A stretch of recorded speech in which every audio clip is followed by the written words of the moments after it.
උතුම් වූ ධර්මදේශනය ප්‍රඥා නාලිකාව තුලින් විකාශය කිරීමට ප්‍රචාරය කිරීමට ධර්ම දානය සිදු කිරීම සඳහා වරකාපොළ මෙනේරිපිටියේ පදිංචි අතුල ජයසූරිය මහතා, ස්වර්ණලතා මහත්මිය, දියණියන් දෙදෙනා හා පුතණුවන් විසින් මෙම උතුම් ධර්මදේශනය සඳහා සදැහැති දායකත්වයේ දරා තිබෙනවා. උතුම් වූ ධර්ම දානයන්ගෙන් ජනිත වන්නා වූ මහා පුණ්‍ය ශක්තියෙන් පරලෝ සැපත් වන්නට යෙදුණු ගෝමිස් පියාණන්, සමරවීර පියාණන්, උපාලි සමරසිංහ මහතා, කිත්සිරි ජයසූරිය මහත්මයා, ජයතිලක මහත්මයා ඇතුළුව දෙපාර්ශවයේ පරලෝ සැපත් සියලු ඥාතීන්ට මෙම කුසල් අනුමෝදන් වේවා. සුජීවත්ව සිටින බේබි නෝනා හා මැගිලින් මෑණියන් ඇතුළු සියලු ඥාතීන්ටත් හිත මිත්‍රාදීන්ටත් මේ පින් අනුමෝදන්ව නිදුක් නිරෝගී සුවපත් භාවයේ චිරජීවනය සැලසේවා. පින් කැමැති අල්පේශාක්‍ය මහේශාක්‍ය දෙවිවරු මේ පින් අනුමෝදන් කරගනිත්වා. ගෞරවනීය දේශකයන්න් වහන්සේට නිදුක් නිරෝගී සුවපත් භාවයේ ලැබී මේ භවයේදීම නිවන් මඟ පූර්ණය වේවා. මේ මොහොතේ ධර්ම ශ්‍රවණය කරන පින්වත් සැමටත් මේ කුසල් අනුමෝදන් වේවා.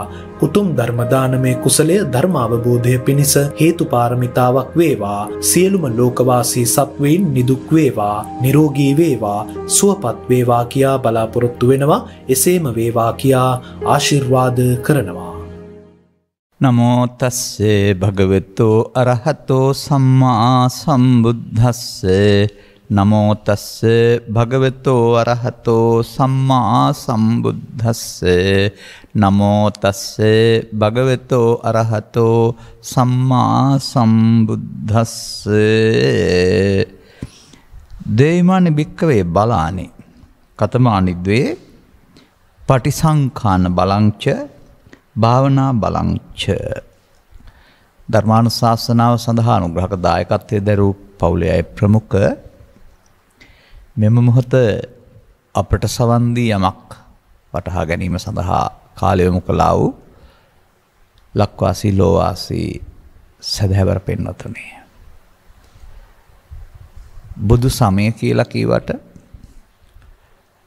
ඒක බෞද්ධයින් සඳහා කියලා ලේබල් එකක් එහෙම ගහන්න පුරුදු වෙන්නේ නැතුව ඉන්න තථාගත බුදු පියාණන් වහන්සේ මිනිසුන් සඳහා ධර්ම දේශනා කළ කෙනෙක්. ඒ මඟ තේරුම් ගත් අය අනුගත වූ බුදුනුවන් නැත්නම් බෞද්ධයින් බවට පත් වුණා. අපේ රටේ බෞද්ධයින්ට බණ කියලා පුරුදු වුණාට අපි මේ ධර්ම දේශනා කරන්නේ මාධ්‍ය හරහා ලෝකයට. මෙම බස තේරුම් ගන්න පුළුවන් නම් ලෝකෙ කොතනක හිටියත් ඕනෑම මිනිසෙකුට Tamanගේ ආගමික භක්තිය, ශ්‍රද්ධාව, චාරිත්‍ර පිළිබඳ අත නොහැර මේට ඔබට සවන් දෙන්න පුළුවන්. මේ 아무තු ඇදහිල්ලක්, විශ්වාසයක් තැනකට ඔබ ගෙන යාමක් නොවේයි. ඔබ පිළිබඳ කරන ගැඹුරු හැදෑරීමක්. ඔබ තුලින් ඔබ පිළිබඳව කරන ගැඹුරු හැදෑරීමක් මෙය. ඒ සත්‍ය නම් පිළිගන්න ඕන බුදුන් වදාළ නිසා නෙවෙයි, අප කියන නිසා නෙවෙයි, ඔබ ළඟ සිදු වෙනවා නම්. අන්න එහෙම මානව දහමක් මේක. ඒ නිසා ලෝකේ ඕනෑ කෙනෙකුට Taman කැමති රටක්, ජාතියක, සමයක බාහිර චාරිත්‍ර වාරිත්‍ර කරන්නට බාධාවක් නැහැ. ඇතුළතින් සිදුවෙන්නා වූ පරිවර්තනීය වෙනසක් තුළ තමයි මිනිසාට දුක ගෙනත් දෙන්නේ, සහ ඒ වෙනස ආපහු වෙනස් කර ගැනීමෙන් තමයි මිනිසුන්ට ජීවිතේ සැනසීම උදා වෙන්නේ. ඒක ආධ්‍යාත්මික විප්ලවයක්. ඒ විප්ලවය කරගත්ත කෙනාට අපි කියන්නේ සිද්ධාර්ථ ගෞතම කියලා. උන්වහන්සේට මුණ ගැසුණ යම්කිසි පරම සත්‍යතාවයක්.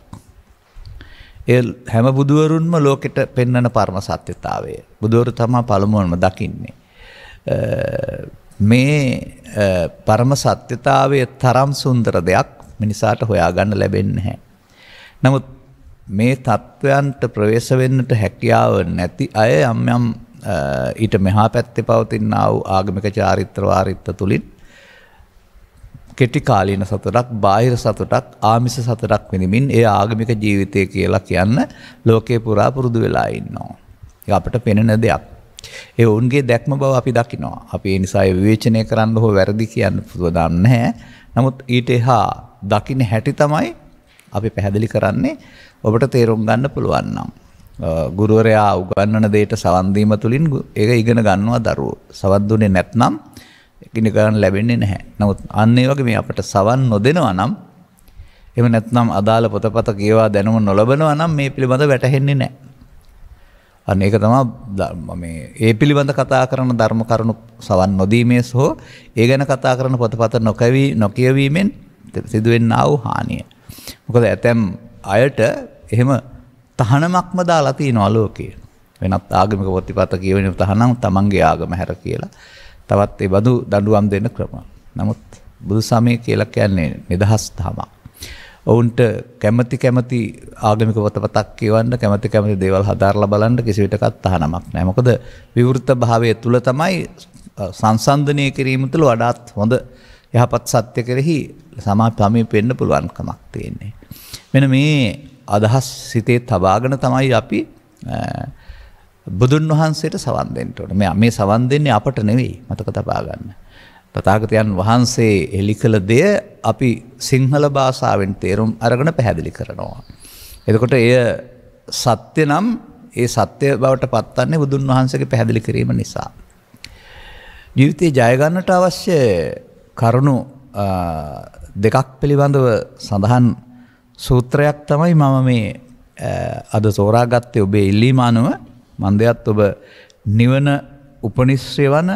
නිවනට උපනිශ්‍රය වන ස්වාමින් වහන්සේ කැමති පරිදි දේශනයක් කියලා නිදහස ලබා දී තිබෙනවා.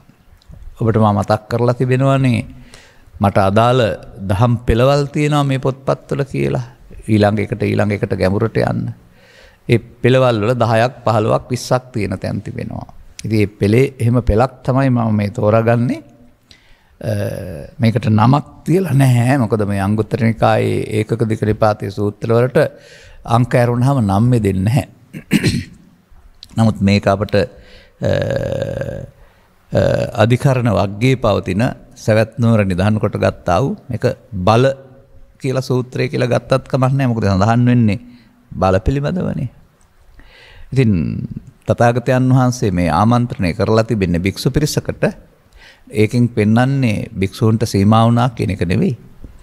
උන්වහන්සේලා ඉදිරියේ හිටියේ මොහොතේ වුන් බැවින් උන්වහන්සේලාට ආමන්ත්‍රණය කරලා තිබෙනවා. නමුත් මේ බලවත් වීම මේ බල වර්ධනය ඕන කෙනෙකුට වළංගුයි කියලා තමයි මම දකින්නේ. තථාගතයන් වහන්සේ මහණෙනි මෙන්න මේ බල දෙකක් තියෙනවායි කියලා. බල කියන්නේ බලවත් වීම කියලා හිතන්නකෝ. හරිද? එතකොට කතමානි ද්වේ කියන්නේ මොනවද මේ දෙක කියලා උන්වහන්සේම දේශනා ශෛලියේ හැටිනේ. අනතුරු උන්වහන්සේ පැහැදිලි කරනවා පටිසංඛාන බලංච. පටිසංඛාන බලයද. එහෙම පටිසංඛාන කිව්වට ඒක තේරෙන්නේ නැහැ ඊට පස්සේ. ඒකට අපි කියමු නුවණින් මෙනෙහි කිරීමේ බලය. එහෙම නැත්නම් ප්‍රත්‍යවේක්ෂණය කියන එක. කල්පනාකට සොයා ගැනීමෙන් බලවත් වෙන ගතිය කියන එක. ඉතින් එතකොට ඒ සඳහා ඔබට පරිකල්පන ශක්තියක් තියෙන්න ඕන. තථාගතවරුන්ගේ ඉගැන්වීම් වල සිදුවීම් සමීක්ෂණය කරන්න සහ ඔබවට ලෝකයේ පුද්ගලයින්ගේ සිදුවීම් වල ප්‍රතිඵල සමීක්ෂණය කරන්න. සාමාන්‍යයෙන් මේකට යාදිතං වපස්ති බීජං තාදිතං හරතේ පලං කියලා තමයි කියන්නේ. යම් දෙයක් වපුරනවාද එහි අස්වැන්නයි ලැබෙන්නේ කියලා. ඉතින් ඔබවට සිටින පිරිස් යම් දේවල් හුරු පුරුදු කරගත්තා නම් මේ කතා කරන්නේ වැරදි පැත්තේ දේවල්. එහි ප්‍රතිඵලය ඔවුන්ම භුක්ති විඳින බව දකින්නට අන් අයට සිදු වෙලා තියෙන දේ ඔබට වෙන්න පෙර දකින්න හැකියාවක් තියෙන්න වෙනවා. අපි ගත්තෝ අවියෙන්ම නැසී අනුන්ට කළ දේ Tamanට පළ දේ. අනුන් හෙලන්ට වලක් කපන්නා ඒ තුළ වැටිලා මේ යන්නා. ඔය පෙන්වන්නේ. අනේ විදිහට ඒ වචන වලින් පෙන්නන තමන් කරන ක්‍රියාකාරකමක් තුළ ප්‍රතිඵලයක් වශයෙන් තමන්ගේ ජීවිතයට දුක කැඳවා ගැනීම නම් වූ ක්‍රියාකලාපයක් මේ සමාජය තුළ දකින්න පුළුවනි. මම මට මතකයි මගේ පොතක් තිබෙනවා මේ ජීවිතේම පළ දෙන කර්මය කියලා. මේකේ මෙබඳු ආපු කතා ඕන තරම් තිබෙනවා. සතියන්ත පුවත්පතක නිතිපතා කතාන්තර දෙකක් තුනක් යනවා. මේ හැම එකෙම පෙන්වන්නේ වැරදි කරන්න ගිහින් ඒකට අදාළ දඬුවම හිමි කරගත්ත අය. ඔබට මේක වෙන්න පෙර අන් අය තුලින් දැකලා ශික්ෂණයටපත් වෙන්න පුළුවන් නම් අන්නේ දකින්න එක තමයි මෙතන මේ ප්‍රත්‍යවේක්ෂණයේ පටිසංකාණය කියලා කියන්නේ. අර මේ අංගුත්තර නිකායේ එහා සූත්‍රයක තිබෙන කතාවක් මම ඔබට කියලා තිබෙනවා. වරදක් කළ පුද්ගලයෙක් රජතුමා ඉදිරියට ගෙනහම රජතුමාගේ අධිකරණ බලය මුල් කොටගෙන තීන්දුව දෙනවා ඉසකසා මරා දමන්නට. ඉන්න එහාට ආයේ අභියාචන නැහැ ඒ කාලේ. දැන් කරන්න තිබෙන්නේ රතු මල් පළඳවා රතු තොප්පියක් දමා වදක බෙරවායමින් වදක භූමිය කරා ගෙන යන්න. නමුත් මේක කෙලින්ම ගෙනියන්නේ නැහැ. වීදි සංචාරයක් කරනවා මිනිස්සුන්ට ඇහෙන්න පේන්න. එතකොට මේ වදක බෙර සද්දය අසා මිනිස්සුන් පාරට එකතු වෙලා නිලධාරීන්ගෙන් නැත්නම් වදකයින්ගෙන් නැත්නම් ඒක මෙහෙවන්නන්ගෙන් අහනවා මොහු මරා දැමීමට කළ වරද කුමක්ද කියලා. පස්සේ වරද පෙන්නනවා. ඒ වරදට දඬුවම නෙමෙයි පෙන්වන්නේ. ඒ වරදට දඬුවමට බියවීම සබ්බේ තන්ති දණ්ඩස්සනේ. දකින්න කාලයි කල්පනා කරනවායි කියලා තියෙනවා මටත් මේ වැඩේ තමයි වෙන්නේ මේක කළොත් මම නම් මේක කරන්නේ නැහැ කියලා ශික්ෂණය වෙනවායි කියලා. අන්නේ ශික්ෂණ ප්‍රතිපදාව. අන් අයට මේක කරාම හමු වෙන ඉරණම මේක නම් මත්පැන් බීවහම හරි හොරකම් කරන්න ගියාම හරි වෛර කරන්න ගියාම හරි පලිගන්න ගියාම හරි අදබර කරගන්න ගියාම හරි ඔවුන්ට අත් වෙලා තියෙන ඉරණම තේරෙනවා නම් තමනුත් ඒ පාරේ ගියොත් ඒ ඉරණමයි අත්වන්නේ කියන එක කල්ැතුව දකින්නට අපි කියනවා පණින්ට පෙර සිතා බලනවා කියලා. අන්නේ හැකියාව තමයි මෙතන මේ පළමුව ඕන කෙනෙකුට පෙන්වන්නේ. මේ සඳහා ආර්ය භාවයම වැදගත් නැහැ. පෘථග්ජන භාවය තුලත් කිසියම් චින්තන ශක්තියක් දැක්මක් වෙනවා නම් දකින්න පුළුවනි. බලමු අපි කොහොමද මේ පෙන්ලා තිබෙන්නේ කියන එක.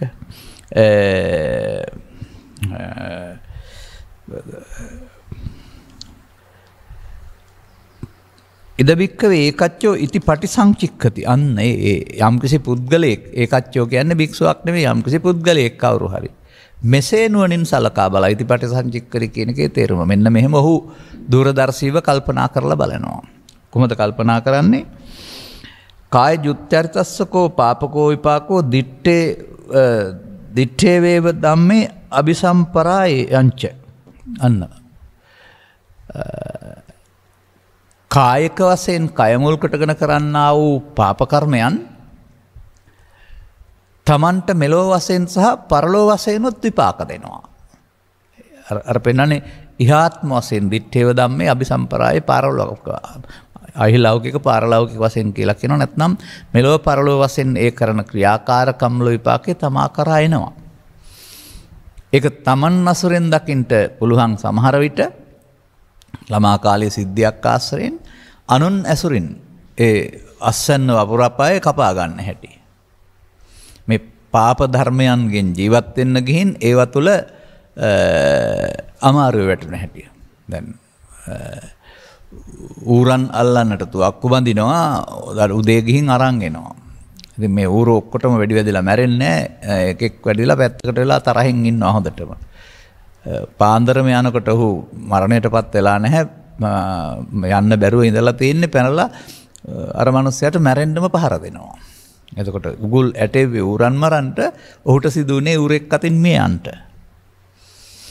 විදුලිය අටවන්නේ විදුලිය වැඩි මෙයන්ට විදුලට ඇහැනට වැටි ඔහුම මිය යනවා. මේ ලංකාවේ කතාව මම කියන්නේ.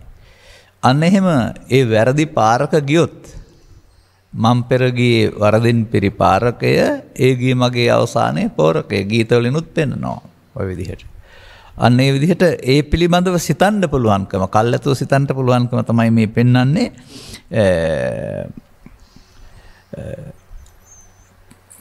එතකොට මේ පෙන්වන්නේ කාය දුස්චරිතයක් වහම ප්‍රධාන වශයෙන් නම් ප්‍රාණඝාතය අදත්තා දානය කාමමිත්‍යාචාරය ඊට අදාළ තවත් ඕනෑම දෙයක් වෙනස් වෙන්න පුළුවන් වර්තමානයේදී ප්‍රධාන වශයෙන් මේ තුන මුල් කොටගෙන. ඒකේ ලාමක විපාක කියන එකේ තේරුම අර පසු කාලීනව ලැබෙනා වූ දුක් විපාකය. මෙලොව වශයෙන් සාමාන්‍යයෙන් රජය විසින් දඩුවම් දීම, පුද්ගලයන් විසින් දේපල ගිනිබත් කිරීම, අපහාසයට උපහාසයට පාත්‍ර වීම, ගමහැරයන්ට සිදුවීම, මුණ වසාගෙනින්ට සිදුවීම ඔය රූපවාහිනී වල පෙන්වනවා වගේ සමහර ටයිකෝට් පැනදපු අය රිමාන්ඩ් බන්ධනාගාරයට ගෙනියනකොට මුණ පෙනේ කියලා ලෙන්සෙන් මුණ වහගෙන යනවා. ඒ වැඩේ කරනකොට හිතුන්නේ නෑනේ එහෙම වෙයි කියලා. අන්න ඒ වගේ එහෙම විපාක ආපහු එන බව තේරෙනවා නම් ඒක දකින්න පුළුවන්කම නුවණින් ඇසෙන් නෙමෙයි මේ. පරලෝ වශයෙන් කොට ඔබට දකින්න බෑ. නමුත් තථාගතයන් වහන්සේ වදාරනවා කාය දුස්චරිතං කත්වා නැත්තං කාය දුස්චරිත කොට පාපකං කම්මං කත්වා පව්කම් කොට සෝ කායස වේදෝ පරම්මරණා හෙතෙම කය විදී සිදුන මරණින් පසු දුග්ගතින් උප්පජ්ජති නිරයන් උප්පජ්ජති. ඒකට ඒ කිරීම තුළ තමන් වැටෙනවා පල්ලට. තමන්ගේ මනස පහලට වැටෙනවා. බාහිර ලෝකේ ක්‍රියාකලාපය තමන්ගේ මනසේ ලෝකේ බවට පත් වෙනවා. මනස ලෝකේ බවට පත් වුනහම බාහිර වශයෙන් අතහැරලා නිින්ද ගියාම නිින්දෙත් ඒ පාපකාරී ලෝකෙම තියෙනවා. එතකොට ඔහු පාපකාරී ලෝකයක් හදාගත්ත බැවින් පරලෝ යන්නෙත් මේ විදිහට කය අතහැරනකොට තමන් හදාගත්ත අර නිදි ලෝට නැත්තම් ඒ ආශ්‍රයෙන් චිත්ත අභ්‍යන්තරයේ ආශ්‍රයෙන් හටගත් ලෝට. එතකොට මෙලෝ වශයෙන් දුක් විපාක සහ පරලෝ වශයෙන් විපාක වාරය කියන මේ කරුණ බුදු සමයේ පළමුව සාමාන්‍ය සමාජයේ අයට සම්මාදිට්ඨියක් කොට පෙන්නනවා. ආර්ය නෙවෙයි දසවස්තුක. එතකොට එය තමන්ටත් මේ විපාකේ එන බැවින් දුක් විපාක විඳින්න අකමැති බැවින් අන්න ඔහු පොළඹවනවා නෝනින් කාය දුස්චරිතයෙන් වෙන් වෙන්නට. ඒක තමයි මේ පෙන්වන්නේ.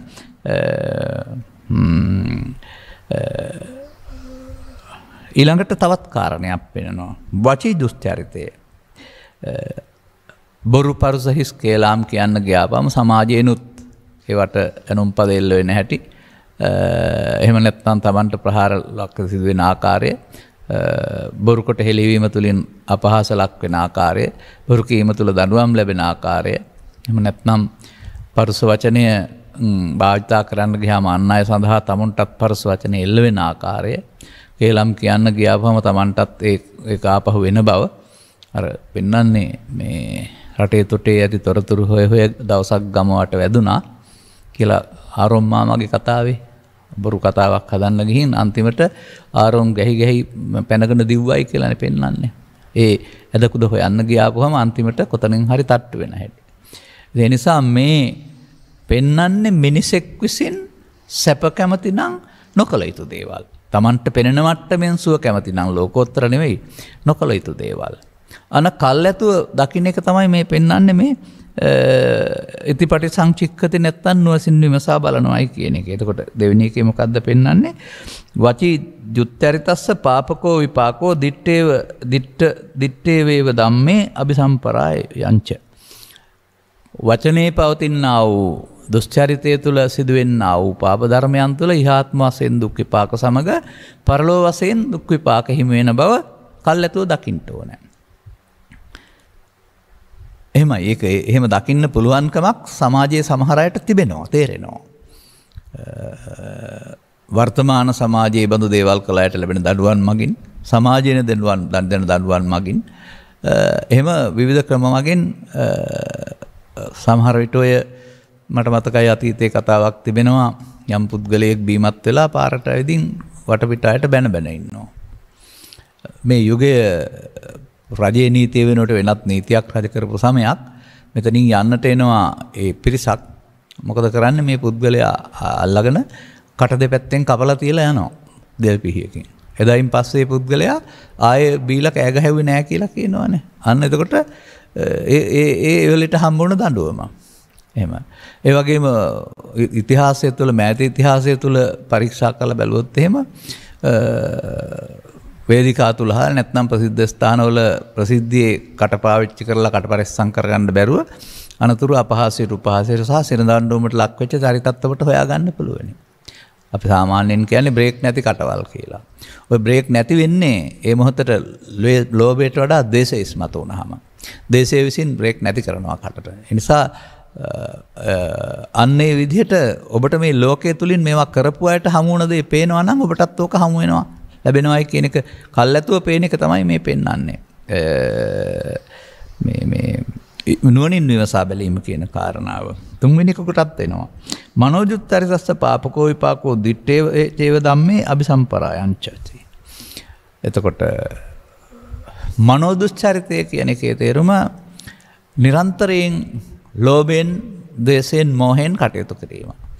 ඉතින් ඒක හැමදාමත් මේ අර්ථ පැහැදිලි කරන්න අවශ්‍යයි කියලා නෑ. ලෝභ කියන එකේ තේරුම පස් දොරෙන්ම යම් ආකාරයක ඇලෙන ආකාරයෙන් ඒවා පිටපස ලුහු බඳින ආකාරයෙන් තණ්හා කියන වචනේ පාවිච්චි කළත් කමක් නැහැ. වස්තුවට නෙමෙයි. ඒකට රූප, ශබ්ද, ගන්ධ, රස, පොට්ටබ්බ තණ්හා. අරමුණු ඉටු කර ගැනීමේ අදහසින්ම මොනවා අනිත්‍යයට මොනවා වුණා. ඒ වගේම විනාශ කිරීමේ අදහසින්ම නැත්නම් පහත් කිරීමේ අදහසින්ම ද්වේෂයෙන් මුලාවෙන් කටයුතු කිරීම මේකට පෙන්වනවා දැඩි ලෝභය, බලවත් ක්‍රෝධය, මිත්‍යා දෘෂ්ටිය. මිත්‍යා දෘෂ්ටිය කියන එකටත් පෞපින් විපාක විශ්වාස නොකිරීම ආදී වශයෙන් ගන්න පුළුවන් කරුණක් තිබෙනවා. එතකොට ඒකටත් ඉහාත්ම වශයෙන්ම රෝගී වෙන එක, අපහාසයට ලක් වෙන එක, හිටපු ගාම මැරිලා වැටෙන එක ආදී විවිධ කාරණා. මොකද මේ සිත් කෙලසෙනකොට ඒක ප්‍රතිඵලයක් වශයෙන් යම් යම් කායික රෝගී තත්ත්වයන් වැඩෙනවා සහ උත්සන්න වෙනවා. එහෙම කොකුත් තිබෙනවා. කොහෙන් ආවද දන්නේ නැහැ කියලා කිව්වට ඒවට හේතු බැලුවම සිතේම කෙලසීම කියලා හොයන්න පුළුවන්. අන්න ඒ බඳු තත්ත්වයන් මෙලොව වශයෙන්මත් දුක් විපාක ගෙනත් දෙනවා. පරලොව වශයෙන් මේ බුදු සමය උගන්වන්නේ ලෝභ දේශ මොහයන් හෙවත් දුක් ගෙනත් දෙන චෛසිකයන් වර්ධනය කරපුවම එහි අනාගතයයි පරලොව කියලා කියන්නේ. එතකොට දුගතිගාමීත්වය.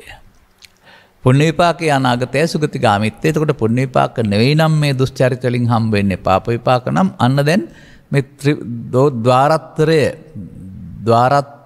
මුල් කොටගෙන දසවිධ දුස්චරිතය මිනිසුන් කරනවා සමාජය. ඒ නිසා තමයි බුදුන් වහන්සේ ඒක විස්තර කරලා තිබෙන්නේ. කරන්න කියලා නෙමේ, මෙන්න මෙහෙම දුක් විපාක තිබෙනවා, කරන්න එපා කියලා සමාජයට පැහැදිලි කරලා දෙනවා. ඒක සර්වඥතා ඥානයකින් පෙන්වන්නේ. අන්න ඒවා විශ්වාස කරන එකම සම්මාදිට්ඨියක්. දසවස්තුක සම්මාදිට්ඨියක්. එතකොට සර්වඥවරයාගේ ඉගැන්වීම පිළිගත්තයි කියන එක. එතකොට මෙන්න මේ විදිහට මේ තුනෙන්ම මොකද වෙන්නේ? දුක් විපාක තේරුම් අරගෙන කාය වචී මනෝ දුස්චරිත Tamanට හැකි පමණින් අතහරිනවා, පාලනය කරගන්නවා, නොයදෙනවා. බලමු. සෝ ඉතිපටි සංකාය කායුත්තරිතම් පහය කාසුචරිතම් භාවේති. වචීජුත්තරිතම් පහය වචීසුචරිතම් භාවේති. මනෝදුස්චරිතම් පහය මනෝසුචරිතම් භාවේති. සුද්ධං අත්තානම් පරිහරති ඉදං උච්චති බික්කවේ පටිසංකාන බලං. ඔහු මේ කාය වචී මනෝ දුස්චරිත දුරලා ඒ වෙනුවට සුචරිතය යහපත් ක්‍රියාකලාපයන්ට සිත කය වචන යොදනවා. එතකොට ඒ තුලින් යහපත් භවගාමී එහෙම නැත්නම් යහපත් ක්‍රියාකාරකම් යුක්ත වූ ජීවිතයක් ලබා ගන්නවා. අර අත්තම් පරිහරති කියන්නේ ජීවිතයක් පරිහරණය කරනවා. සුචරිතවාදී ජීවිතයක් පරිහරණය කරනවා. ඒ තමයි සාමාන්‍ය පුද්ගලයෙක් වශයෙන් මිනිසෙකුට පැවිද්දේ හරි ගිහිව හරි ස්ත්‍රී හරි පුරුෂ වශයෙන් ජීවත් විය යුතු ආකාරයේ බුදු සමය නිර්දේශය. ගැඹුරු දහමක් බැරි නම් මේ යහපත් ආකාරයක තමන්ට ලැබෙන ඉඩකඩ ඔස්සේ හැම විටම මවට පියාට අඹුවට දරුවන්ට ඥාතීන්ට සහෝදර සහෝදරියන්ට අසල්වාසීන්ට අංග විකල මන්ද බුද්ධික අයට වගේ පිහිට විය යුතු අයට කරදරයකදී එමත් නැත්නම් ආගමික වශයෙන් කටයුත්තකදී ඒවට අදාළ පිටුවහලක් උදව්වක් ලබා දෙන එක තමයි මේ ලස්සනට පෙන්වන වචනයක් වෙන සුද්ධං අත්තානං පරිහරති. පරිසුද්ධ නෙමෙයි අතිපරිසුද්ධ නෙමෙයි යහපත් ජීවිතයක් පරිහරණය කරනවා. අන්න එහෙම තිබෙනවා නම් ඒකේ කිසියම් ආකාරයක බලයක් ඒක. ඒක තමයි ප්‍රත්‍යවේක්ෂා බලය නැත්නම් පටිසංකාන බලය කියන්නේ. Taman ගොඩනගාගත්ත ඍජු බවක් ඒක. ඔහුගේ ජීවිතේ මෙහෙ වෙන්නේ මේ ත්‍රිවිධ සුචරිතයේ ඔස්සේ අනාගතයට. එහි විපාක කිසි විටකත් යහපතට යහපත් විපාක නැමැති අස්සන්නනේ හම්බ වෙන්නේ. මෙන්න මේ ආකාරයෙන් පළවෙනි කාරණේ මම මෙතන කෙටි කලකින් ඉවර කරනවා. මොකද ඊළඟ කාරණේ මීට වඩා ටිකක් දිගු ගැඹුරු කාරණයක් සහ වැදගත් එකක් නිසා. ඔන්න පළවෙනි ඔබට ජීවිතය තුළ ස්ත්‍රී පුරුෂ ගිහිවිත ભેදයෙන්තරව බලවත් වෙන්න ඕන නම් යහපත් පැත්තට ඔබේ සම්මාදිට්ඨිය නැතිනම් දසවස්තුක සම්මාදිට්ඨිය කර්ම විපාක විශ්වාස කිරීමෙන් පාපෙන් බැහැර වීමේ සම්මාදිට්ඨියටපත් වෙන හැටි තමයි මේ බල සූත්‍රයේ පෙන්වලා තිබෙන්නේ. කතමංච බික්කවේ භාවනා බලං. භාවනා බලන් කියන එකේ තේරුම භාවනා කිරීමේ බලය කියන්නේ නැතුව වැඩි දියුණු කර ගැනීමෙන් බලවත් කරගන්න පුළුවන් දේ කියන අර්ථය ගන්න. ඉද බික්කවේ බික්කු විවේක නිශ්චිතං විරාගනිස්සිතං නිරෝධනිස්සිතං වස්සග්ග පරිණාමීනං. මෙන්න මේ වචන තුන තේරුම් ගන්න පුළුවන් වෙන්නේ බාහිර මට්ටමින් නෙවෙයි. බලමු මොකද කියලා පෙන්වන්නේ. විවේකයේ ඇසුරු කළ නිස්ෘත උපනිශ්‍රය. විවේකය මේ විවේකය කියලා කියන්නේ තේ විවේකය හෝ කෑම විවේකය නොවෙයි. මේ සිත්තිමේ දුෂ්චරිත අදහස් හැසිරෙනකොට ඇතිවෙන්නා වූ පීඩනයෙන් මෙදීම සඳහා සිත් සහ සිතුවිලි වල කාය චිත්ත උපදි කියලා පැහැදිලි කරලා දහරනවා. ඒ වගේ අර දුක්ඛගාමී අදහස් වලින් මිදී ඉන්න කැමැත්ත. එතකොටත් ඒක විවේකයක් තමයි. අන්න ඒ කාය චිත්ත උපදී විවේකයට උපනිශ්‍රය වෙන්නා වූ කෙනෙක් තමයි විවේක නිස්සිතං කියලා කියන්නේ. ඒක ආධ්‍යාත්මිකෙන් ලැබෙන්නා වූ පහසුවක් සෝයක්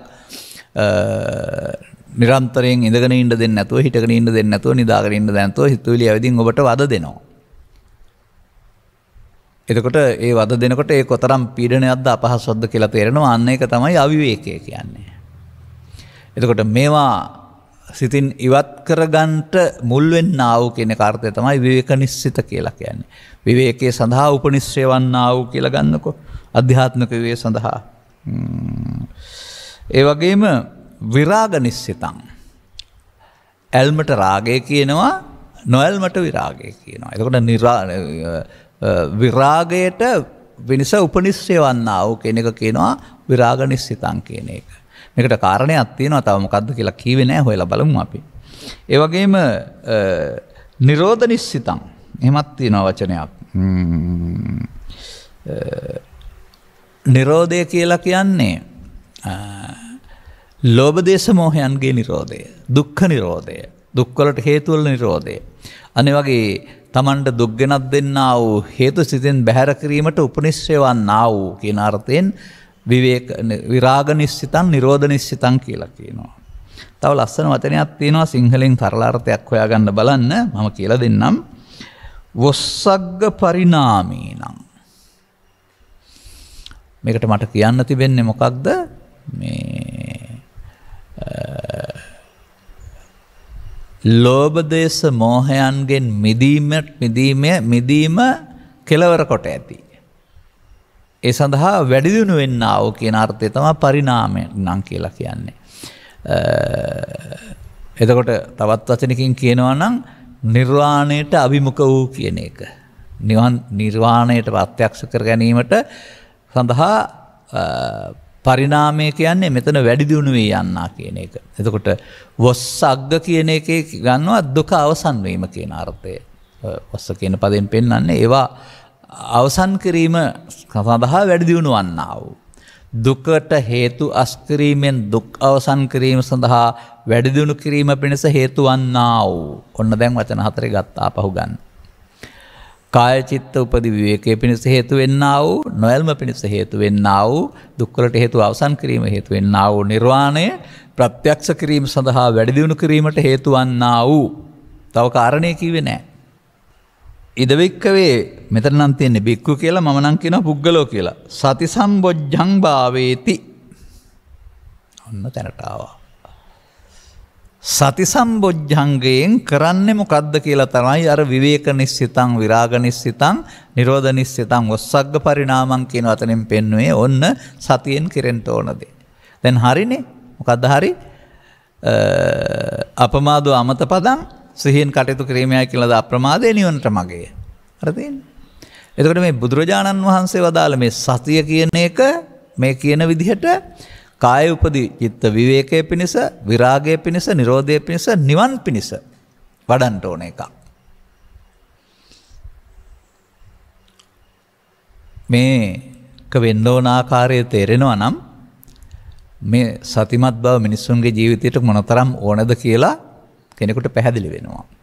අවාසනාවකට එබඳු තැනකට සමීප වෙන්න මේ සමාජයට හැකියාවක් නැහැ. මන්දයත් මේ අර්ථයෙන් සතිය වෙනුවට එදිනදා ජීවිතයේ සතිය සහ වෙනත් සතිය අර්ථයක් සමාජගත වී තිබෙන බැවින් ඒ කටයුත්ත සිහිය තබා ගැනීම කියන අර්ථයක්. එතකොට මේ කටයුත්තර සිහිය තබාගෙන ජීවිත කාලයම ගත කළත් මේ තැනට යන්න බෑ. මන්දයත් ඒක ඒ සති කියන්නේ අර අකුසලයෙන් වෙන්නීම මුල්කොටගත් වෙන්නා වූ කුසල චෛතසික 25 සතිය නෙවෙයි. සතිය කියන්නේ චෛතසිකයක්. ඔය දන්නේ නැත්නම් මම පැහැදිලි කරලා දෙන්නම්. ඔය චිත්ත චෛතසික රූප නිබ්බාන විග්‍රහ කරන අභිධර්ම විග්‍රහයේදී චෛතසික ගැන කතා කරනකොට අකුසල චෛතසික සහ කුසල චෛතසික කියලා පෙන්නනවා. දුක් උපදින චෛතසික වලට අකුසල කියලා පෙන්නනවා. දුක් සැප දෙකක් නැති චෛතසික වලට අහේතුක කියලා පෙන්නනවා. දුකින් මුදවන චෛතසික වලට කුසල චෛතසික කියලා පෙන්නනවා. අන්න ඒ එකක් තමයි සති කියන්නේ. එතකොට සති කියන්නේ චෛතසිකයක් ඒක වැඩි දියුණු කරන එක තමයි සතිය වඩනවා කියලා කියන්නේ. මොකටද සතිය වැඩෙන්න ඕන? අර ලෝභ දේශ මොහ වැඩෙන්න නම් සතියක් ඕන නැහැ. අර පෙන්නපු කාය වචී මනෝ දුස්චරිතයෙන් යුක්ත වෙලා මිත්‍යා මුට්ට සතියක් නැත්තම් මෝඩ සිහියක් වැඩි දියුණු කරගෙන Tamanට වෙනතිලා ඉන්න වෙනසෙන්න පුළුවන්. මේවා ප්‍රහාණය පිණිස මේවෙන් බැහැරවීම පිණිස සතියක් ඕනකමක් තිබෙන්නේ. ඉතින් බලන්නකෝ සති කියන වචනයට නේද සතර සති සහ සති ඉන්ද්‍රිය සති බල සති සම්බොජ්ජංග සම්මා සති කියලා බෝධිපාක්ෂික ධර්මවල අටපොලක විතර තියෙන්නේ. ඒක වැඩෙන ආකාරයක් එකෙන් පෙන්වන්නේ. එතකොට බුදු සමය තුළ මිනිසාට මේ දුකින් මිදීම සඳහා වැදගත් අවියක් ලබා දීලා තිබෙනවා සති නම් වූ. එය හැමෝම පුරුදු කරන්න ඕන. කුමක් සඳහාද මේ සතිය පුරුදු කරන්න ඕන?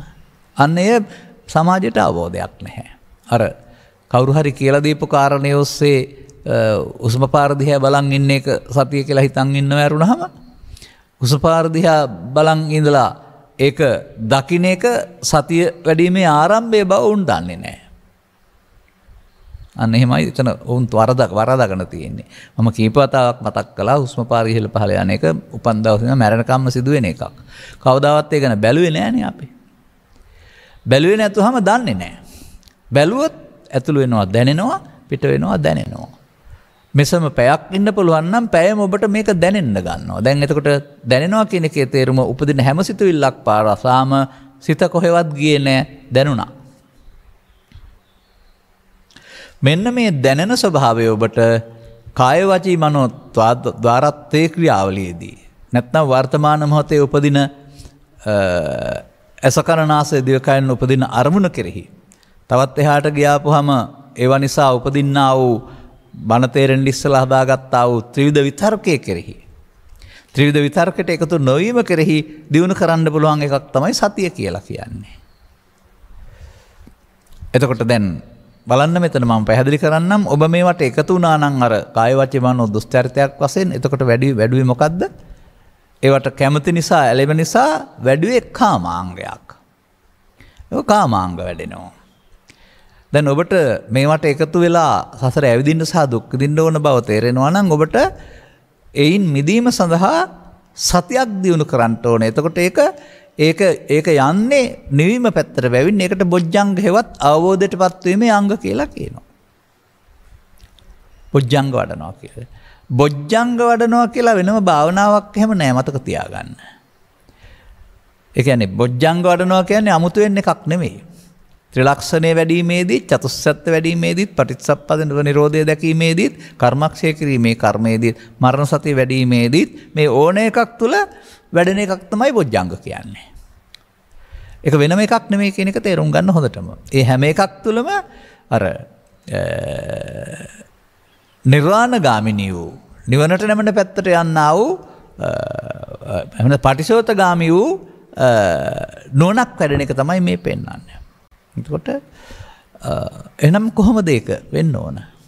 මේක අතීතේ පාවිච්චි කරන්න බෑ. මේක අනාගතයට පාවිච්චි කරන්නත් බෑ. මිනිසාට බුදු සමය තුළ ලබා දීලා තිබෙන්නේ වරදින්න හෝ හරියන්න වර්තමානයේ විතරයි. ඒ වර්තමානයේ ජීවිතයක් වශයෙන් ගන්න නැතුව, දවසක් වශයෙන් ගන්න නැතුව, පැයක් වශයෙන් ගන්න නැතුව මොහොතක් වශයෙන් ගන්න ඔබට එන වර්තමානය. ඒ මොහොත ඇසෙන් කනෙන් නාසයෙන් දිවෙන් කයෙන් උපදින්නා වූ අරමුණක් සමග උපදින කාම විතර්කයේ හෝ ව්‍යාපාද විතර්කයේ හෝ විහිංසා විතර්කයේ වශයෙන් ගන්න. මේ තුනම උපදින්නේ එකයි එන්නේ. අන්න දැන් හරි. uppannam kama vitakkam nadivaseeti pajahati vinodeti byanti karoti යන භාවංගමේති ඒ තමා සතියෙන් කරන දේ. uppannam ව්‍යාපාද විතක්කං නාදිවාසේති පදහති විනෝදේති බ්‍යන්ති කරෝති ඒ තමයි සතියෙන් කරන දේ. uppannam විහිංසා විතක්කං. සති නැත්නම් වර්ධනය පිණිස පවතිනවා. සතිය තියෙනවා නම් කාමාංග වෙනකොට බොජ්ජංග පැත්තට විනාශය පිණිස. බුදුන් වෙත යාම පිණිස පවතිනවා. බලන්න. අර වචන හතරෙන් පෙන්වන්නේ ඒකනේ. විවේක නිස්සිතං විරාග නිස්සිතං මොකද්ද? නිරෝධ නිස්සිතං වොස්සග්ග පරිණාමෙන්. ඒට උපනිශ්‍රය වන්නා වූ විවේකයට විරාගයට මිදීමට ලෝභ දේශ මොහයන්ගෙන් ඈත් වී නිවීමට දක්වා වර්ධනය කිරීමට හේතු වන්නා වූ. දුකේ කෙලවර දක්වා වැඩිවීමට හේතු වන්නා වූ අග්ග පරිණාමං. අන්න එහෙමයි ඒකේ අර්ථය ගන්න ඕන. බලන්න කොච්චර ලස්සනද කියලා තේරෙන සරල සිංහලකට ගත්තම. ඉතින් ඕක පාලියෙන් ඕක අනිත් පැත්තට ඔස්සග්ග පරිණාමය කියලා තිබ්බට හරියන්නේ නැහනේ. ඉතින් මේක තේරුම් ගන්න අටුවාවක් තියෙනවා. කුමක්ද? මේ අනුසෝතගාමි පටිසෝතගාමි ප්‍රතිපදාව ස්කන්ධ පංචකය තුළ මේක තුළ තමයි තථාගතයන් වහන්සේ මේ වචන වලට අරුත් දීලා තියෙන්නේ. එතකොට වෙන්න ඕන දේ මොකක්ද කියලා තේරෙනවා නම් අර වචනට අදාළ සිංහල අරුතක් සිංහල දන්නවා නම් ගලප ගන්න පුළුවෙනි. දැන් ඇතැම් විට මේ වෙන්න ඕන කාරණේ දන්නේ නැති අය පාලිය සිංහලට පරිවර්තනය කරන්න ගියාම වචනේ සිංහලට පරිවර්තනය කළා යරුණාම ඒක අනුගමනීය ප්‍රතිපදාවට ගන්න බැරි වෙලා තිබෙනවා.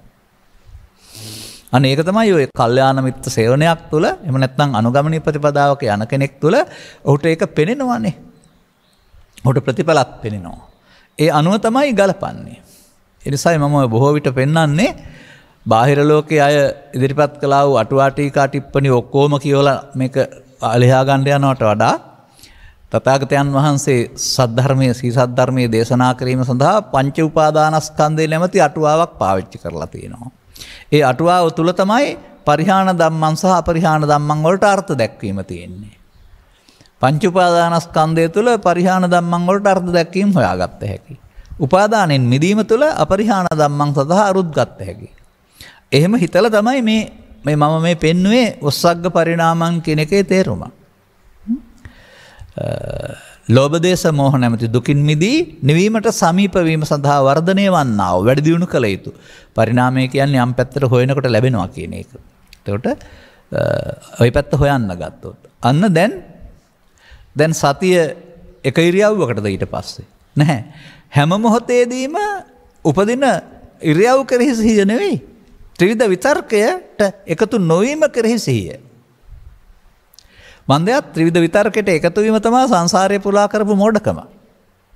මනුස්සෝ කරමින් ඉන්න කරපු මෝඩකම ඒක තමයි.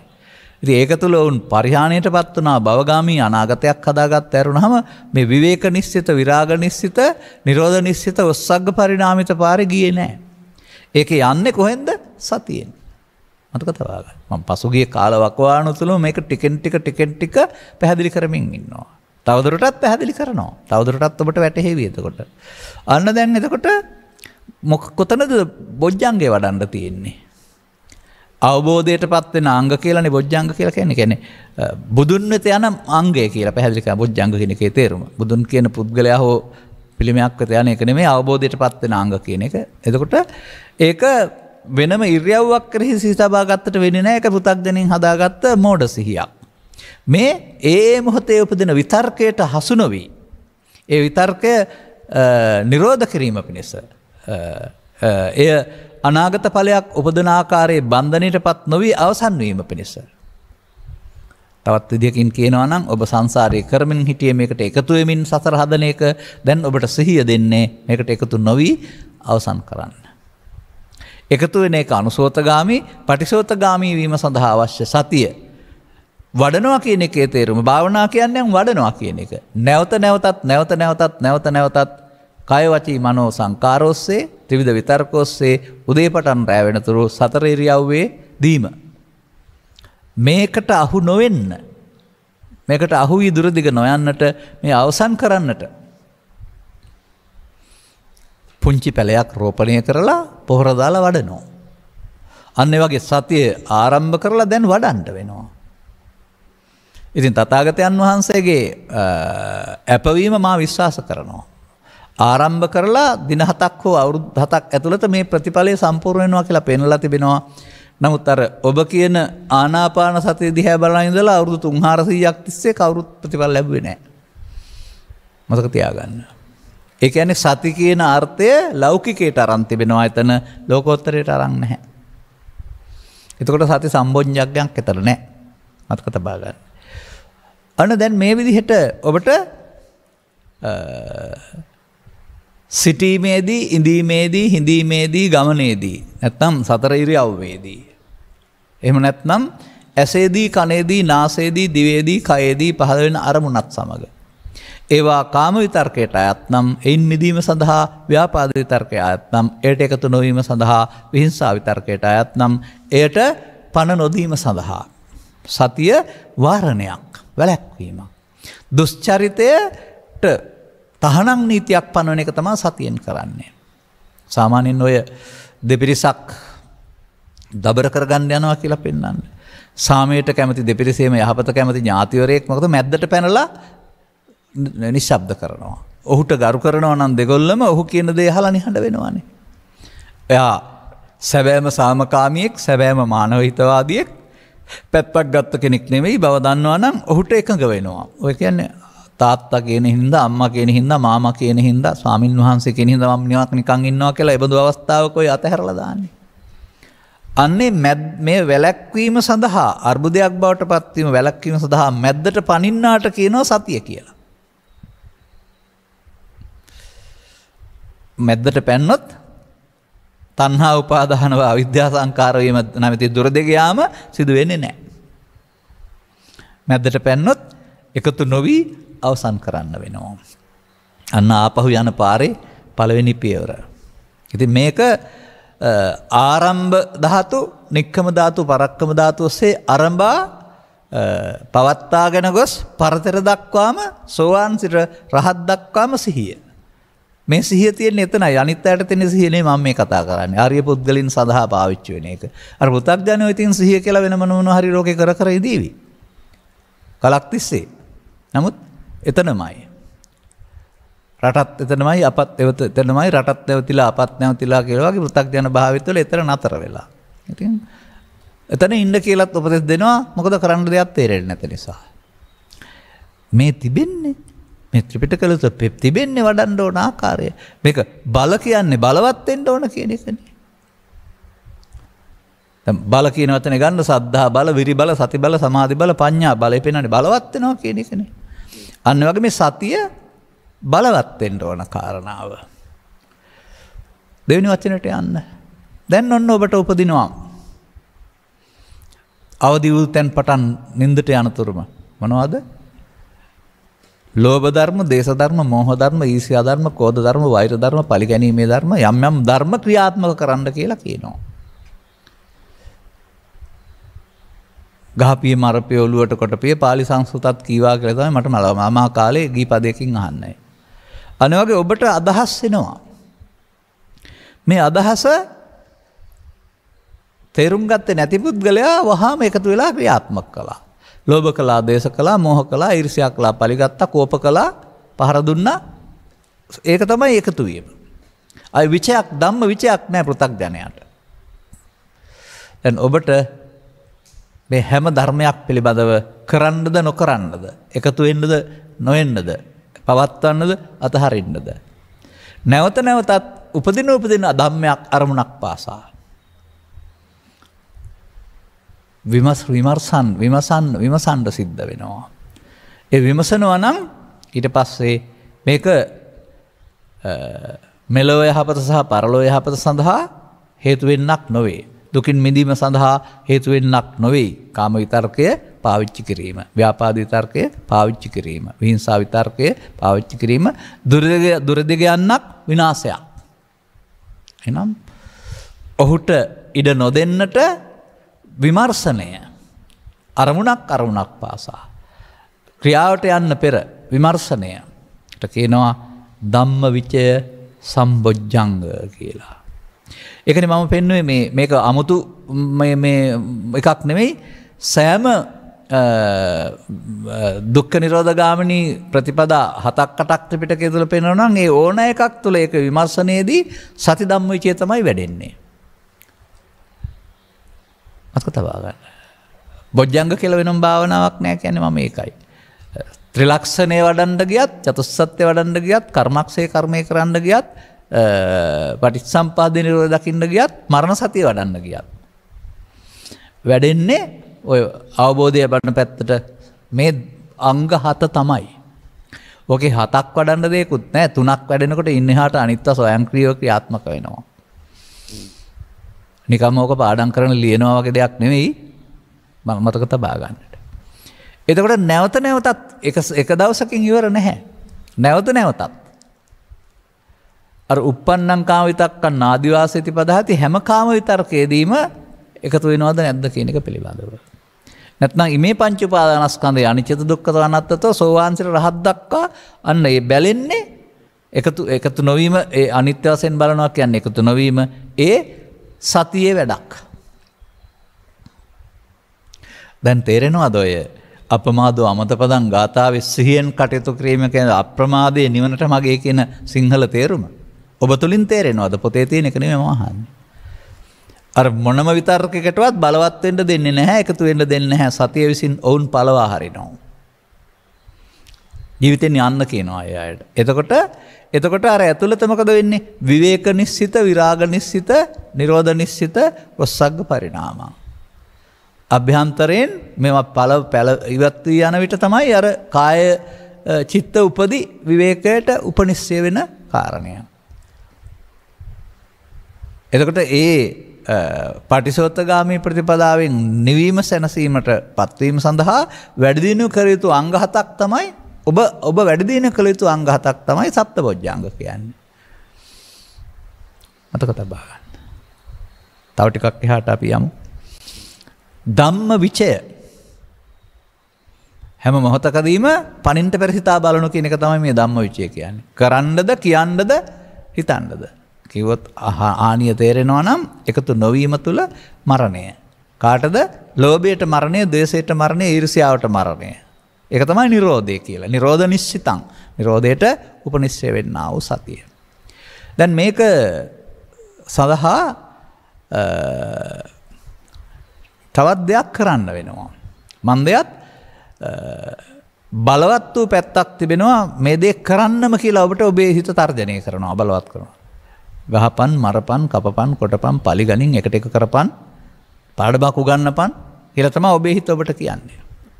ඒ මේ ජීවිතයේ සහ බොහෝ කල් බලවත් කරගත්ත පැත්ත. දැනට ජයග්‍රාහී හතුරු පාර්ශවය මේ බලවත්. අන්න නිසා මේට එරෙහිව සටනක් දියත් කරන්න විරිය සම්බොජ්ජංගය නැවත නැවතත් උත්සාහ කරන්න ඕන, වීරිය කරන්න ඕන. ඔය මට මතක් වෙන කතාවක් තිබෙනවා. ඔය ජපන් සෙන් කතාවල තිබෙනවා එක්තරා මම හිතන්නේ නොබුනාග වෙන්න ඇති. එයා හමුදා අනුකණ්ඩයක ප්‍රධානියෙක්. ඔහුට ඔහුගේ සුළු හමුදා කණ්ඩය සමග විශාල හමුදාවක් සමග සටනකට යන්න සිද්ධ වුණා. දැන් අනිවාර්යයෙන්ම විශාල හමුදාව ඉදිරියේ මේ හමුදාව පරදිනව නැත්තම් මේ යනවා, මේක සහතිකයි. නමුත් බර මොරාල් එක කියලා යුද්ධ කාලේ පාවිච්චි කළා වූ චිත්ත ධෛර්යය කියන එක මේ අනුකණ්ඩයක් ප්‍රධානියෙක් කියලා කියන්නේ උපක්‍රමශීලියෙක්. ඔහු මේ අනගමන් යම්සි තැනකට ගිහින් නතර වෙලා ඔන්න මම මේ පූජනීය ස්ථානයට ගිහින් අදිෂ්ඨානයක් කරලා එනවා. ඔන්න ඉතින් ඉරණම බාර ගන්න සිද්ධ වෙයි කියලා ගිහින් මගේ අතේ කාසියක් තියෙනවා. මේ කාසිය උඩ දාපුවාම නෝනා වැටුනොත් අපි ගමක සිංහලෙන් නෝනා වැටුනොත් ඕනක් කියන රජින කියන එක නේතන. සතේ ගහසේ පොල්ල කියන්නේ පොල් ගහ නැත්නම් එක කියලා ගන්නකො. නෝනා වැටුනොත් මෙද්ද දිනනවා, පොල්ල වැටුනොත් යුද්ධේ පරාදයි, ඒ ඉරණම බාර ගන්න වෙනවා, කරන්න දෙයක් නැහැ කියලා දැන් මෙයා අර පූජනීය ස්ථානයට ගියයි කියනවා. ගිහින් ඇවිදින් කාසිය උඩ දැම්මහම නෝනා වැටුණා. මිනිස්සුන්ගේ චිත්‍ර ධෛර්යය ඉහළ ගියා. සටන් කවි සටන් ගී කියමින් ගිහින් ගිහින් අන්තිමට විශාල පිරිසක් සමග සටන් කොට ජය ලැබුවා. පස්සේ බලපුවාම කාසිය දෙපැත්තෙම තිබෙන නෝනයි කියලා මං අහලා තිබෙන්නේ. පේනවද උපක්‍රමශීලීත්වය? කොයි පැත්ත වැටුණත් එතකොට චිත්ත ධෛර්යය වැඩෙනවානේ. පරාජිත මානසිකත්වයක් හැදෙන්නේ නැහැ. ඔව් මතක තියාගන්න මගේ හිතේ තියෙන දේවල් මතක් වෙනවා වෙලාවකට. එතකොට ඔවා කියනවා. ඉතින් එතකොට ඔහු සතු වගකීම අර චිත්ත ධෛර්යය නිසා තමයි අර විශාල සටනක් සටන් කළ ජය ලැබුවේ. ඍණ මානසිකත්වයෙන් බය මානසිකත්වයෙන් ගියා නම් කල්තියා එහෙනම් හම්බ වෙන්නේ නැහැ. ඉතින් මේකේ වැටෙන්න පොල්ලක් තිබුණේ නැහැ නේ. මේක නෝන වැටෙන ලෙස සකස් කරපු කාසියක්. ඒක තමයි උපක්‍රමශීලීත්වය කියලා කියන්නේ. අන්න ඒ වගේ අපිට මේ ඍණාත්මක චින්තනයේ පැත්ත බලවත්. නැත්නම් එකතු වීම බලවත්. නමුත් සතිය ආපහු ටික ටික වඩන්න ඕනේ. අර විශාල හමුදාව පරාජය කරන්න පුංචි හමුදාවක් බලවත් කරන එක තමයි මේ පොජ්ජංග වඩනවා කියලා කියන්නේ. ඒ සඳහා විරිය අන්න එකයි පෙන්වන්නේ. නොපසුබස්නා වීරියෙන් යුක්තව. ඒකයි පෙන්වන්නේ නිවන දුකසේ ලැබිය යුතුයි කියලා. මොකද මේ ක්ලේශයන් නැමැති විශාල සතුරු හමුදාවක් පරාජය කරන්න සතිය නැමැති කුඩා හමුදාවක් හදාගෙන බලවත් කරන්න වෙනවා. ඒ බලවත් කරන එක නෙවෙයි බල කියලා පෙන්වන්නේ. සති බල විරි බල සමාධි බල කියලා. අන්න බලන්න ඒක බණහලා ගෙදර ගිහින් නිදාගෙන කරන්න පුළුවන් දෙයක් නෙවෙයිනේ. බණහලා තේරුම් ගත්තන් පස්සේ නිරන්තරයෙන් ඔබ විසින් මේ ඔබ තුල ඉන්නා වූ මේ ඔබට දුක් ගෙන්න දෙන්න එන්නා වූ ක්ලේශයන් නැමැති හමුදාවට එරෙහිව දියත් කළ යුතු සටනක්. නැවතත් එකතු වෙන්න කියන එක වෙනුවට එකතු අතහරින්න කියන වීරිය කරන්න වෙනවා. ඒ කිරීමේදී එකතු වීමෙන් බලවත් වීම කියන එක වෙනුවට එකතු නොවීමෙන් සේවීම ආරම්භ වෙනවා. මතක තබා ගන්න. ඉතින් මේක කොතරම් කීවත් වැඩක් වෙන්නේ නැහැ. මා වෙනුවෙන් මම කරන්න වෙනවා, ඔබ වෙනුවෙන් ඔබ කරගන්න වෙනවා. එතකොට මේ චිත්ත අභ්‍යන්තරයේ පවතිනා වූ දුෂ්ට හැඟීම් වල බලය දුර්වල වෙන බව තේරෙනවා. වෙනදා තරම් උත්සන්න වෙන්නේ නැති බව සහ සමහර ඒවාදී එහෙම එකක් නැති බව. වෙනදා දැන්න ඊර්ෂ්‍යාව, වෙනදා දැක්ක වපරැස, වෙනදා තිබුණ සැකය මේවා නැති බව තේරෙයි. ඉතින් බුදුන් වහන්සේ වදාරනවා නැත්නම් එන්නේ නැහැ කියලා. ඒක Taman තුලින් දකින්න. අපි දකින්න නිසායි කියන්නේ එහෙම. ලෝභයක් නැත්නම්, ද්වේෂයක් නැත්නම්, මෝහයක් නැත්නම් හිත ඇතුලේ බාහිර කාරණා නිසා එන්නේ නැහැ. එන්නේ නැත්තේ නැති නිසා. එන්නේ ඊට හේතු තියෙන නිසා. ඉතින් දුකට හේතු තියෙන නිසා දුක උපදිනවා කියන්නේ ඒකනේ. ඉතින් මේ හේතු අස් කරන්න මොකද කරන්න ඕන? තියෙන එකෙන් ආවහම ආපහු හේතු නොතබා අවසන් කරන්න වෙනවා. ඒක සංයෝජන සූත්‍රවල පෙන්වන්නේ ගින්දර නම් ඇවිලෙයි. ඔබට කරන්න තියෙන්නේ ආය දර දාන්න නැති එක කියලා. ඇවිලි නිමෙනවනේ ඉතින් අර මේ තේන දර ටිකෙන් ආපහු දැම්මේ නැත්නම්. නැවතත් එකතු වීම තුළින් මේකට හේතු. එකතු වීම සතිය නෙමෙයි ප්‍රමාදය. ඒක නොකරන්න කියලා මේ පෙන්වන්නේ. ඒක තමයි ඔය අනිත්‍ය වශයෙන් බැලීම සහ නිට්ටය වශයෙන් බැලීම කියන කාරණා දෙකේ තියෙන්නේ. නිත්සුකාත්ම වශයෙන් බැලීම සතර හදන පාරමයි, අනිත් දුක්ඛානාත්ම වශයෙන් බැලීම මිදෙන පාරමයි. එතකොට නිත්සුකාත්ම වශයෙන් බලන සතියක් ඕනේ නැහැ, ප්‍රමාදයි. අන්න එකතු නොවීමෙන් ඉතුරු නැතිව ඒවා හටගත් ස්කන්ධ පංචකයන් නැත්නම් ඒ මොහොතේ විතර්කය මිය යනවා. පටිසෝතගාමි. දැන් මේක වෙනකොට සති ධම්මවිචේ විරිය වැඩෙනකොට අන්න අර වෙනදා දැවුණු තැවුණ පශ්චාත්තාපන දේ වෙනුවට ඔබට දැනෙවි පොඩ්ඩක් සතුටක්. මට ප්‍රතිඵල තියෙනවා නේද, මම යන පාර හරි නේද කියලා. ඒක එන්න වැඩෙනවා. ඒකට කියනවා පීති සම්බොජ්ජංගේ කියලා. ඒක ඔය ප්‍රීති කියලා නාට්‍යවල පෙන උඩපනින ප්‍රීතිය නෙමෙයි. ඒක තව හතර ආකාරයකට පැහැදිලි කරලා තිබෙනවා. ඒ තරම් වචන දැනගන්න ඕන නැහැ. ඔබ අර සංසිඳීම තුළින් එහෙම නැත්නම් අතහැරීම තුළින් ඔබට ලැබෙනා වූ මෙහෙම වෙනවා නේද කියන අවබෝධය. ඊට පස්සේ ඒකත් එක්කලා ඊට පස්සේ ඇති වෙනවා පස්සද්දි.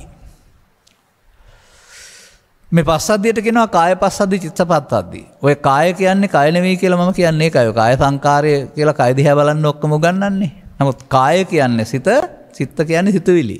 සිතුවිලි වල සැහැල්ලු බවට කාය පස්සද්දි, චිත්ත පස්සද්දි කියනවා. මේ අර්ථයෙන් වෙන්න ඕන මං හිතන්නේ කායනුපස්සනා කියලා කියන්නේ. නමුත් ඒක කාය කියන්නේ ශරීරය කියලා අනුව ඒ අනුව බලන්න හදාගත්ත තැන් පටන් බුදුන් නැත යන පාරක් නෑ අපට. මතක තියාගන්න. එහෙමයි වචනේ වැරදි අර්ථයක් ජනිත වුනහම වැරදි පාරකට යන්නේ. අන්න දැන් අර දැවෙන තැවෙන ස්වභාවයන් හිතට හටගන්න නැත්නම් විතර්ක සමනය වෙන විට ඇතිවෙන්නා වූ සැහැල්ලු බවට කියනවා පස්සද්ධිය. ඉතින් පස්සද්ධියත් සෝවාන් සිට රහත් දක්වාම වැඩෙනවා. ඒකයි බොජ්ජංග වඩනවා කියලා කියන්නේ. අතහරින්න වැඩෙනවා. අනතුරුව පස්සද්ධි වෙනකොට ඊට පස්සේ එකතු වෙනවා සමාධි කියන එකක්. ඒ සමාධි කියන්නේ හුස්ම දිහා බලන් ඉඳලා ඇතිවෙන සංසුන් බව හරි කර්ෂණයක් කරලා ඇතිවෙන සංසුන් බවක් හරි නෙවෙයි. ඒකෙත් ඒවට එකඟ බවනේ. නමුත් මෙතන සමාධි කියන එකේ තේරුම ඒකාග්‍රයි කියන එකේ තේරුම ඒ අරමුණ මමත්වෙන් හිස් කියන එක. එකඟ වෙනවා කියන එකේ තේරුම. එතකොට ඒ එකඟ භාවයේ ගැටුමක් නැහැ. ඔය ගැටුමක් තියෙන්නේ ද්විත්වයක් නිසානේ. ලෝභ දේශ මොහොල ලෝභය සහ මම ලෝභය නැමැති මම සහ ඒ වගේ ද්විත්වයක් පවතිනවා. ඒ නිසා ගැටුමක් පවතින්නේ. නමුත් ඒකාග්‍රතාවයට එනකොට අරමුණේ ගැටෙන දෙයක් නැහැ. ඇතුලෙන් හිස් වෙනකොට හැමවටම හැම අරමුණකම තිබෙන්නේ සමාධියක්. වෙනම සමාධියක් නෙවෙයි. මතක තබා ගන්න. ඒ සිද්ධියට ලෝභයෙන්, දේශයෙන්, මෝහයෙන් තොරව මුහුණ දෙන එකට ඒක සමාධි කියලා කතා කරනවා.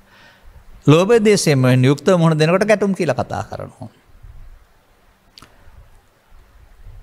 අනතුරුව මේ හිස්සුනෙන් පසුව මුහුණ දීලා බලන්න ලෝකෙට. අටලෝ දහමට මුහුණ දීලා බලන්න. ලාභය, අලාභය, සැප දුක් නින්දා ප්‍රශංසා ඔබට උඩපනින්න සහ දුක් ගෙනත් දෙනවද? ඒ ලෝක ධර්ම හමුවේදී ඔබ නොසැලී ඉන්න ඉන්ද්‍රකීලයක් වගේද? උපේක්ඛා සම්බොජ්ජංගය. අරව වැඩෙනකොට මෙන්න මේ විදිහට ලෝකේ කාරණා Tamanට දැනෙන්නේ නැති, ඒවා සමග ඇලෙන්න ගැටෙන්න යන්නේ නැති මානසිකත්වයකට ඔබ එනවා. ඉතින් මේ පාර වඩන්න ඕන නේද? ඒක තමයි මේක බලවත් වෙනවා කියලා පෙන්නලා තිබෙන්නේ. දැන් අර පළවෙනි බලය ගැඹුරු ධර්මයක් අවබෝධයෙන් තොරව කෙනෙකුට බුද්ධිමත්කමක් තිබෙනවා නම් ඇති කරගන්න පුළුවන් බලය තමයි පටිසංඛාන බල. ආර්ය පුද්ගලයෙක් වශයෙන් ධර්මයේ තේරුම් අරගෙන පංච උපාදානස්කන්ධෙන් මිදීම සඳහා කාම ව්‍යාපාද විතර්ක, ත්‍රිවිධ විතර්කට එකතු නොවීමෙන් ප්‍රහාණය කරන්න පුළුවන් පාරේ යනකොට වැඩෙන එකක් තමයි ආර්ය පුද්ගලයන් සඳහා මේ භාවනා බල. භාවනා බල කියන්නේ වැඩිමෙන් බලවත් වෙනවා කියන එක. බලන්න කොතරම් සුන්දරද කියලා. සුන්දර වෙන්නේ මම දන්නවා මට සමහර අයට මේක ඇහෙනකොටත් තේරෙනකොටත් පුදුම සතුටක් තියෙන්නේ කියන්නේ. ඒ සතුටට වඩා හොඳ සතුටක් තිබෙනවා මේක භාවිතා කරලා මේ අංග වැඩෙනකොට ඔබ තුල තිබෙනා වූ දුකට හේතු තුරන් වී යන විට අර රජ කෙනෙක් රජකම අතෑරලා ඇවිදින් ගහක් ඇටළු වෙලා අහෝසුකම් කිව්වයි කියනවානේ. මේ අවේදීතේ නැත්නම් මේ විතර්කයන්ට එකතු නොවීමේ, විතර්කයන් හට නොගැනීම දක්වා සිත දියුණු කිරීමේ සුඛය ඔබට විඳින්න හම්බ වෙයි. ඊට පස්සේ තවත් බුදුන් කෙනෙක් හොයන්න යන්න කල්පනා කරන්න එපා. ඒ බුදුන් හමු වෙලා ඉන්නේ. ඉතින් තාමත් බොහෝ දෙනා දන්නේ ඒ බුදුන් දකින්නවා කියන්නේ ওই අවබෝධයටපත් වෙනවා කියන එක. පිළිමයක් දිහා බලන් ඉන්න හරි බුදු කෙනෙක් දකින්න යන්න හරි කල්පනා කරන පු탁ජන මනසෙන්. ඉතින් මෙම සම්මතේ වචනාර්ථවලට රැවටි සම්මතේ පදනම් කරගත්ත මෝඩකම් වලට එලිලා ඉන්නේ නැතුව මේ ආර්ය සත්‍ය ගැඹුරින් තේරුම් අරගනිමින් අනුගමනීය ප්‍රතිපදාවක් තුළ ලබාගත් ජීවිතේ මේ සැපට දුකට ඇලෙන්න තිබෙන විපත්තිය එකකන විපත්තිය ඒක ඒ ඇලීමෙන් සහ ගැටීමෙන් මිදීම සඳහා කරන සම්පත්තියක් වශයෙන් පාවිච්චි කරමින් මේ නිවන සැනසෙන මංපෙත විවර කරගන්නට ඔබ හැම දිනාට දොරටුව විවර කරගන්නට මෙම කරුණු පැහැදිලි කිරීම හේතු ආසනාව වේවායි කියන සුභාශිංසනය සමග මෙම ධර්මානුශාසනාව මෙසේ අවසන් කරනු ලබනවා.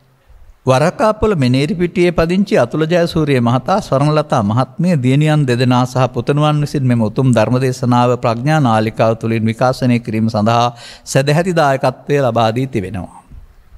අරමුණු අතර පරලෝසෙපත් වන්නට දුන ගෝමිස් පියාණන්, සමරවීර පියාණන්, උපාලි සමරසිංහ මහතා, කිස්සිරි ජයසූරිය මහත්මයා, ජයතිලක මහත්මයා ඇතුළු දෙපාර්ශ්වයේ පරලෝසෙපත් සියලු ඥාතීන්ට උපහාරයක් වේවා. අවශ්‍ය කෙනෙක් මෙම පින් අනුමෝදන් වේවා.